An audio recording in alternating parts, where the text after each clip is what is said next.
وہ road accident کی وجہ سے ہو رہی ہے. مسئلہ یہ ہے کہ روڈ بنیادی طور پہ بنائے تو گئے ٹریفک کے لیے، لیکن ہم لوگ اس کو پیدل چلنے کے لیے استعمال کرتے ہیں. ایک تو یہاں جو ڈرائیونگ ہوتی ہے وہاں یہ لائسنس ایشو کے لیے آتے ہیں، کوئی ٹریننگ وغیرہ کا کوئی سلسلہ ہوتا نہیں ہے، لوگ ڈرائیو کرنا شروع کرتے ہیں گاڑیوں کو، اور پبلک خود بھی قوانین کی عمل نہیں کرتی.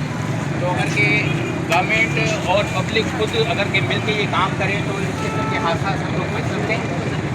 ضرورت ہے فیس کی ہے کہ جو ٹریفک قوانین کے جو اصول ہیں وہ جو گاڑی چلا رہا ہے وہ بھی اس کو امپلیمنٹ کرے، اور جو پیدل بندہ چل رہا ہے اس کو چاہیے وہ بھی جو ہے نا ان قوانین کو فالو کرے.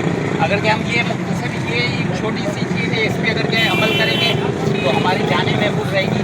اور آپ کوشش کریں کہ اور آپ کوشش کریں کہ جو دوست خود گاڑی چلاتے ہیں یا ان کے گھر کے جو بھی فرد چلاتے ہیں تو ہم ان کو اس قسم کی آگاہی دیں، ٹھیک ہے نا. تو اس سلسلے میں یہ آج کے دن کا جو انتخاب کیا گیا ہے اسپیشلی سانگڑ کے لوگوں کو اس چیز کی اویئرنیس دینے کے لیے.